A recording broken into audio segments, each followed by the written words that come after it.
أعوذ بالله من الشيطان الرجيم. بسم الله الرحمن الرحيم.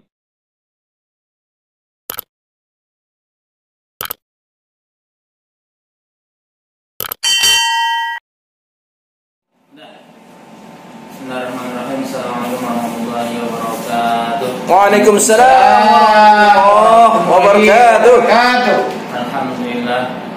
Alhamdulillahirabbil alamin wa bihi nasta'in 'ala umuri dunya wad din. Wassalatu wassalamu ala asyrafil anbiya'i wal mursalin sayyidina wa maulana Muhammadin wa ala alihi wa sahbihi wa man tabi'ahum ila yaumil din. Wa bisyari sadri yassir wa bisyari lisani wa qawlan ma'an. Yang saya hormati rekan sekalian, di penghujung sore ini pakai ujung lagi. Alhamdulillah kita masih berkumpul ya di dalam Majelis Ta'lim tempat ya, di tempat yang mudah-mudahan Allah selalu berikan keberkahannya. Amin. Tempat ini berarti kan luas nih, bukan sholat doang. Ya, orang ikut JNE ya. Terakhir di JNE ngomong terus tawa. Ini kita baca Fatihah agar apa yang kita hajatkan kita niatkan dikabul oleh Allah. Amin. Amin ya Allah.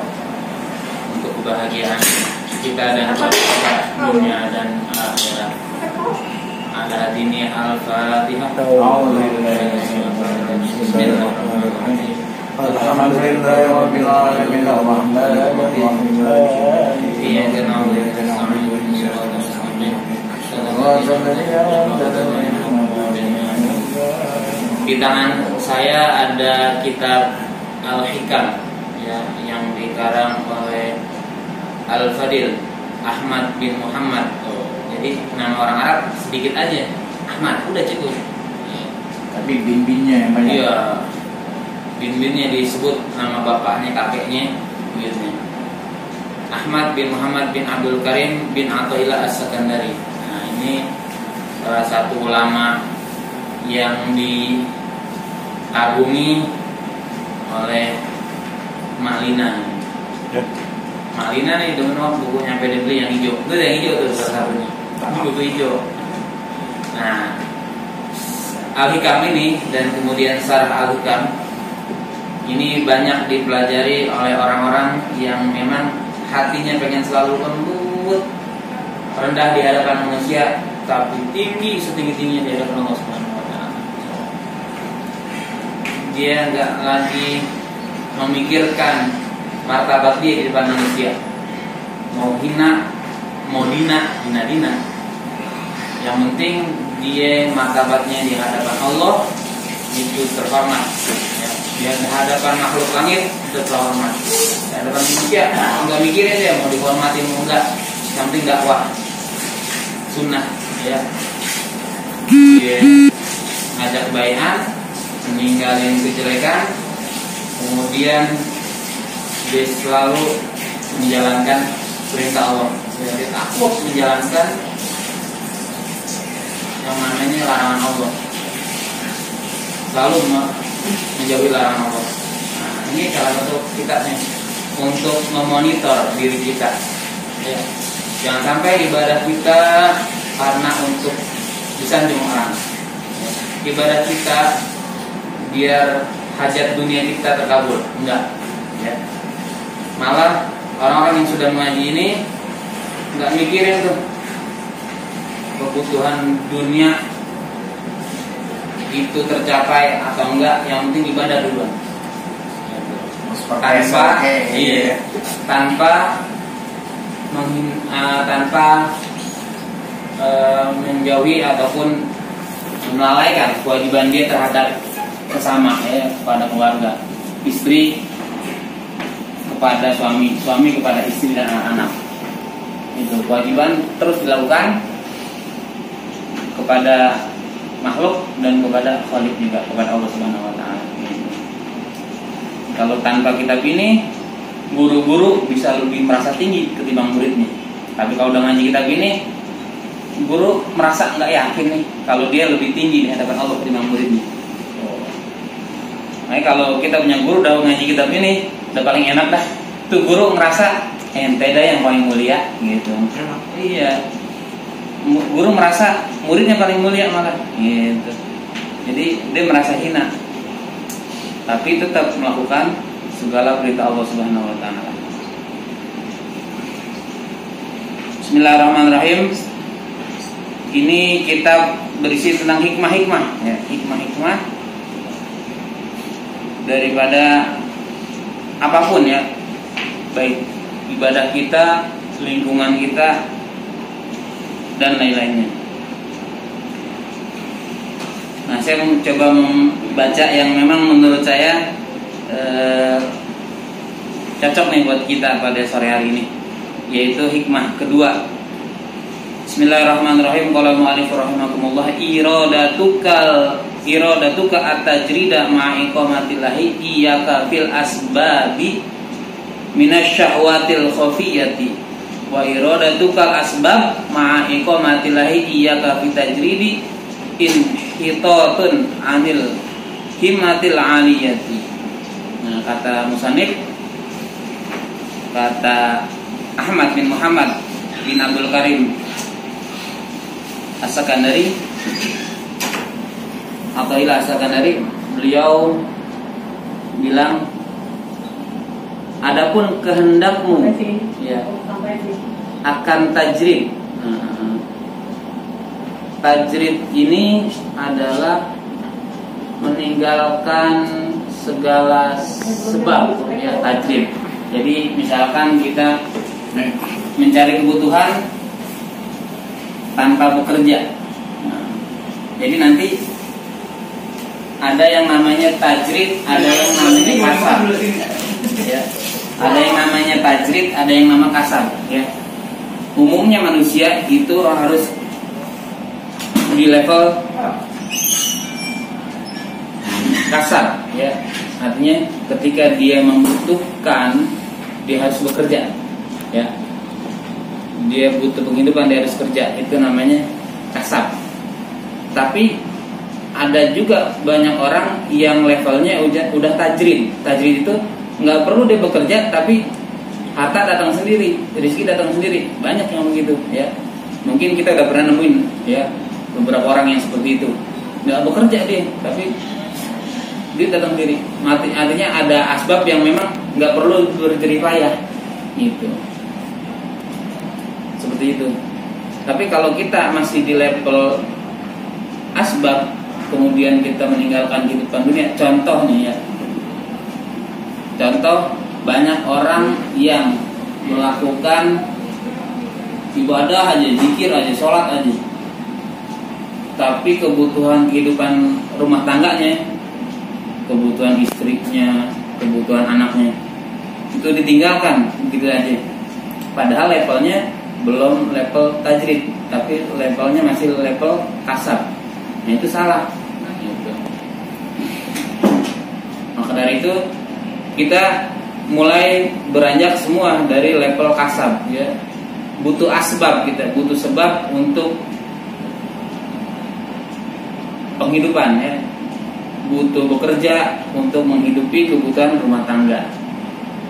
Nah, terus ya imbangi ya pekerjaan dengan ibadah ya. Ketika waktunya sholat, waktunya ikut pengajian, waktunya ibadah sunnah, waktunya ibadah wajib. Terus sampai nanti suatu saat ya ada titik temu di mana kita, kata Allah, nggak perlu bekerja lagi, tapi rezeki udah datang sendiri. Ada seperti itu. Padahal posisinya anaknya mungkin masih butuh penghidupan, tapi datang sendiri itu rezekinya. Seperti itu. Malah lebih.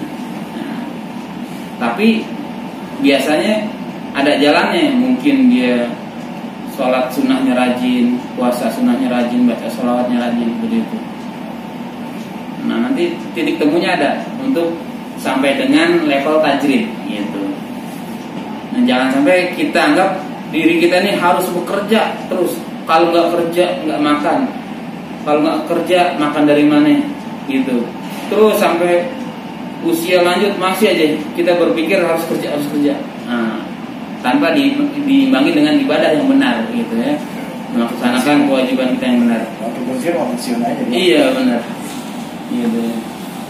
Jadi, nah kalau begitu kita setting diri kita nih, yang mungkin masih ada waktu, setting kehidupan kita ya. Kewajiban kita kepada Allah kita jalani, kewajiban kita buat keluarga kita jalani.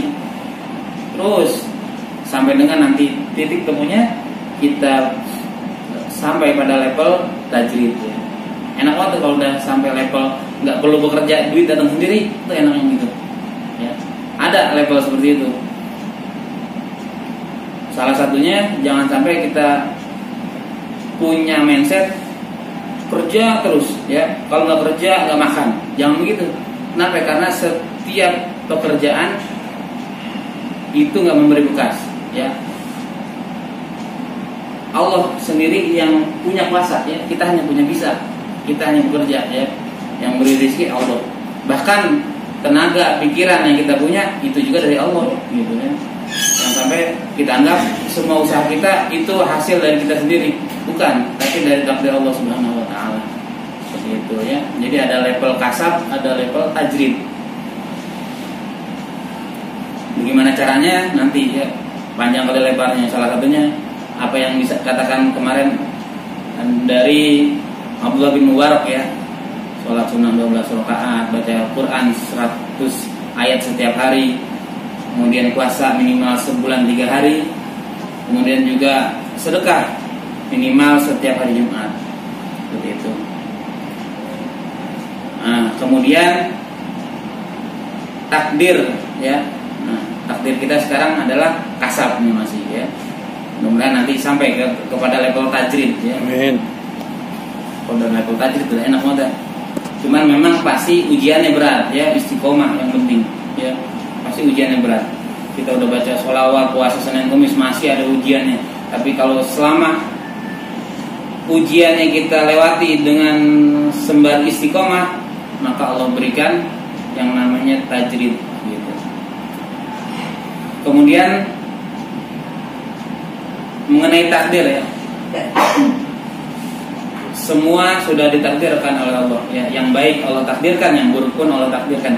Fir'aun, Fir'aun dia selama hidupnya berbuat buruk terus, kemudian dia masuk nerakanya Allah, itu pun sudah takdir Allah Subhanahu wa taala ya. Nah, kalau sudah takdirnya Allah, kok sampai kita dimasukin neraka? Kan jahat itu udah takdir Allah ya. Kita berbuat jahat itu takdir Allah, kok kita masukin neraka? Nah, Allah yang punya kuasa. iya, Allah yang punya kuasa. Dalilnya falillahi hujjatulillah. Hujjatun falillahi hujjatul balighah. Allah memiliki hujjah, Allah memiliki alasan yang mengungguli ya, hujah-hujahnya manusia ya. Allah mempunyai hujah yang paling unggul. Dan tidak bisa ada yang mengungguli hujahnya Allah. Al-An'am ayat 149 ya. Jadi hari ini kita masih bekerja, besok udah nggak kerja misalkan gitu ya. Itu udah takdir Allah ya. Yang penting kan happy kan. Ya. Allah yaqbidu wa yabsut. Allah yang memberi keluasan ya, Allah yang memberi kesempitan, Allah yang memberi keluasan. Allah yaqbidu wa yabsut. Allah yang memberi keluasan dan Allah yang memberi kesempitan dan Allah yang memberi keluasan. Yang penting itikad kita tetap semua Allah yang berikan ya. Gajian juga Betul. Allah yang berikan juga. Betul, benar salah. Selanjutnya hikmah ke-161. Rubama afadaka fil lailil qabdi malam tastafidhu fi isyraqin naharil basti.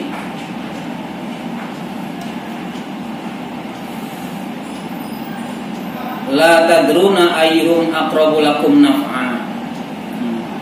Hikmah ke-161. Terkadang memberi faedah kepadamu pada malam ya, pada malam. Nah, malam itu mungkin bisa memberikan faedah. Maksudnya apa? malam yang diserupakan dengan sempit. Jadi kalau udah malam nih, apalagi di kampung ya, orang udah jarang yang keluar, makanan nggak terlalu banyak ya, udah gelap, apalagi ditambah hujan petir segala macam ya. Nah itu, jadi malam itu diserupakan dengan sempit ya. Jadi keadaan sempit kita ya, keadaan COVID kita itu diserupakan dengan malam. Artinya sempit diserupakan dengan malam. Titik temunya adalah ketenangan akan setiap sesuatu, pada setiap sesuatu. Jadi titik temunya adalah ketenangan ya. Jadi orang-orang yang ma'rifat kepada Allah, orang-orang yang udah sangat kenal dengan Allah, itu merasa lebih enak malam atau merasa lebih enak sempit ketimbang lapang ya. Enak sempit kan ya? Iya, enak sempit ketimbang lapang. Jalan sama-sama. Iya. Karena kalau udah malam itu tenang ya, tenang. As-sukun itu artinya tenang. Tenang itu ketika orang mati itu sukun ya, mati. Sukun itu mati ya. Dia dimandiin, dia diam, dikapanin, diam, dikuburin pun nggak protes ya, orang mati ya. Itu as-sukun, tenang. Malam tastafidhu, yang sesuatu yang tidak kamu ambil faedah. Ay uluman wa ma'arifan, yaitu artinya ilmu-ilmu dan ma'rifat-ma'rifat. Lam tastafidhu, yang tidak kamu ambil faedah dari ilmu-ilmu dan ma'rifat tersebut. Fi isyraqin nahari al-basti, di dalam terbitnya siang yang diserupakan dengan luas, yang diserupakan dengan siang ya. Jadi kata orang-orang yang ma'rifat, sempit itu ya, yang diserupakan dengan malam itu kadang memberikan faedah, dan yang tidak bisa kamu ketemukan faedah tersebut pada kala siang ya. Jadi lebih enak ketika keadaan sempit nih. Dalam keadaan sempit, misalkan dalam berumah tangga ya, berumah tangga, duit udah kurang, gajian udah nggak gajian lagi ya, misalkan ya, penghasilan udah berkurang, istri masih banyak kebutuhan, anak masih butuh biaya ya. Karena duit kurang, akhirnya istri ngomel-ngomel, kebutuhannya berkurang, kebutuhannya kurang tercukupi, anak juga kebutuhannya kurang tercukupi, akhirnya puyeng lah ya, ngomel-ngomel istri, protes istri. Nah, dalam keadaan begitu, istri ngomel-ngomel ataupun istri lagi ngambek, kalau orang yang bisa mengambil hikmah dari hal itu, maka dia kembali kepada Allah ya. Dia mendekatkan diri kepada Allah, bukannya akhirnya kabur, nyari pelampiasan dengan mabuk, nyari pelampiasan dengan marah-marah, tapi dia ngerasa malah, wah ini kesempatan dia nih buat lebih dekat lagi kepada Allah gitu. Apalagi kebutuhannya masih cukup, cuman istri ngambek aja gitu ya, kebutuhan istri masih cukup, udah, ketimbang ngeladenin istri yang marah-marah, mendingan dia berdekat diri pada Allah. Ujungnya Allah lagi gitu ya. Awal dua akhiru gitu ya. Seperti itu. Yang 4 ya. Karena saya juga masih ada tugas herwet yang mati. Kan kalau udah marifat begitu, banyak yang manggil tanah gunung. Iya. Kaki musalah buat bisa kan gitu.